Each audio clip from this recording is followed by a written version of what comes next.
દામનગર છે. દામનગર ક્યાં આવ્યું? લાઠી પાસે આવ્યું ને દામનગર. દામનગરના દેવશી ભગત હતા, બહુ સારા સત્સંગી. અને એના એક મિત્ર હતા ગામના પટેલ, ગોવિંદ પટેલ. બે મિત્રો ખરા, પણ આ દેવશીભાઈને ખૂબ સારો સત્સંગ અને ગોવિંદભાઈને નહીં. એ ક્યારેક વાતું કરે ભગવાનની કે તમે કંઠી પહેતા કે એ આપણને ન ફાવે, એ મન ન ફાવે. એમ કરતાં કરતાં ઘણા વરહ વૈયા ગયા ને પછી ગોવિંદ પટેલનો અંતકાળ આવ્યો. ખાટલામાં હુતેલા માંદા ને એમાં 4 જમ દેખાણા કે સત્સંગ ભજન કરેલું નહીં. ત્યાં આમ 4 જમ દેખાણા ને વિકરાળ તે રાઈડ ફાટી ગયો.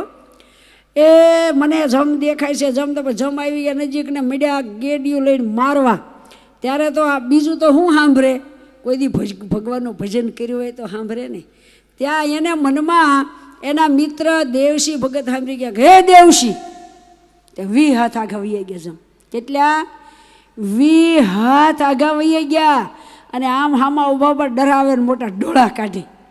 ત્યારે ગોવિંદ પટેલ એમ થઈ ગયું કે હા મેં એક દેવશીનું નામ લીધું, તે તો 20 હાથ છેટે વહી ગયા. એના છોકરાને કે લા છોકરા દોડ દોડ દોડ, હે ઓલા તારા દેવશી કાકાને બોલાય, દેવશી કાકાને બોલાય. તે છોકરો દોડા દોડ ગયો, દેવશી કાકા હાલો હાલો મારે બાપાને કંઈક થાય. દેવશી ભગત આવ્યા અને દેવશી ભગત આવીને ખાટલે બેઠા ને ત્યાં જમ 40 હાથ છેટે વહી ગયા. આમ ઉભા રહ્યા. એ કે શું થયું? અરે દેવશી ભાઈ આમ જો આમ પડે. હું કે પણ આ કાંઈ નથી. અરે જો મોટા જમ, હાથમાં લોઢાના ગેડિયાને કેવા વિકરાળ એના શરીરને કેવી એની આંખ્યું. એ કે મેં તમારું નામ લીધું ને ત્યાં 20 હાથ આગળ વહી ગયા, તમે એને બેઠા ને મારે ખાટલે જો આમ ઊભા કેવા મોટા ડોળા કાઢે.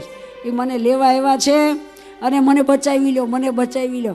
એ કે ગોવિંદ પટેલ હું તમને કાયમ કહેતો, ભગવાનનું ભજન કરો, પુણ્યદાન કરો. આખા ગામની પટલાઈ કરવામાં જ રહ્યા અને નકરી પટલાઈ જ કરી, ન ધર્મ ધ્યાન કર્યું, ન ભજન કર્યું. હવે થશે? અરે પણ હવે દેવશીભાઈ તમે કહો એમ કરું, પણ મને જમના હાથમાં બચાવી લો. કે મેં હું તમને કાયમ કહેતો કંઠી પહેરો અને ભગવાનનું ભજન કે પહેરો, અત્યારે પહેરાવી દો. હવે અમારો દેવશી ભગત એવા ખિસ્સામાં જ કંઠી રાખી, ખિસ્સામાંથી કંઠી કાઢી સ્વામિનારાયણ સ્વામિનારાયણ બોલી અને જ્યાં ગોવિંદ પટેલને પહેરાવી ત્યાં જમ હસોડા ભાગ્યા કે આપણા ચોપડામાંથી ગયો. આનું નામ કાઢી નાખવું પડશે. જમ દેખાતા બંધ થઈ ગયા કે હવે દેખાય જમ, તો હવે નથી દેખાય. વાલા બહેનો, આ પ્રતાપ કંઠીનો છે. ડોકમાં કંઠી નાખી ત્યાં જમ દેખાતા બંધ થઈ ગયા.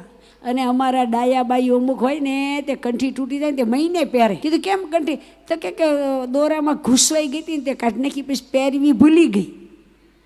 હોનાનો દોરો પહેરવો ન ભૂલે, બંગડી પહેરવી ન ભૂલે, માથું ઓળવું ન ભૂલે, ચંપલ પહેરવા ન ભૂલે. અને કંઠી પહેરવી ભૂલી જાય. પાસે ક્યાં છે? તો કે બાથરૂમમાં ટીંગાડી હોય ને એને પડી રહે. પૈસા લે નથી, ભૂલી ગઈ. અમે ભાળી દઈએ તરત અમારી દ્રષ્ટિ જાય કે આને ડોકમાં કંઠી નથી. એને તો ખબર નહીં હોય કંઠી વહી ગઈ હોય. માટે કંઠી વગર તો કોઈ દી ડગલું ભરાય નહીં. મોઢામાં સ્વામિનારાયણનું નામ ને ડોકમાં કંઠી, બરાબર? ગમે તે ક્રિયા કરો, ગમે તે આખો દી કામ કરો, પણ આ કોઈ દી ભૂલાય નહીં. ડોકમાં કંઠી નાખી ત્યાં ગોવિંદ પટેલને જમ દેખાતા બંધ થઈ ગયા. પછી દેવશી ભગતે કીધું જો સ્વામિનારાયણ સ્વામિનારાયણ સ્વામિનારાયણ એટલે માળા મંડો કરવા, આવરદા પૂરી થઈ ગઈ છે. આજથી 3જે દિવસે તમને ભગવાન તેડી જશે. અને પછી કેવું ભજન થાય? જમ ભાળી ગયા હોય એને કેવું ભજન થાય? એવું ભજન કરવા માંડ્યા, એવું ભજન કરવા માંડ્યા ગોવિંદ પટેલ. આ દામનગરના હો છે ને બાર લાઠી પાસે દામનગર. સ્વામિનારાયણ સ્વામિનારાયણ સ્વામિનારાયણ સ્વામિનારાયણ 3 દી ઉપાડ્યું. અને 3જે દિવસે બોલવા માંડ્યા કે જો આવ્યા, જો જો ભગવાન, અમારા દેવશી ભગતના ભગવાન આવ્યા, દેવશી ભગતના ભગવાન. એની હારે કેટલા બધા સાધુ છે, એ મને તેડવા આવ્યા છે ને હું જાઉં છું ધામમાં. એમ કરીને દેહ પડી ગયો. 3 દિવસનો સત્સંગ. કેટલા? 3 દિવસનો, પણ ખરેખરી લગ્ની લગાડી. કેટલા 3 દિવસમાં કેવું લાગી ગયું?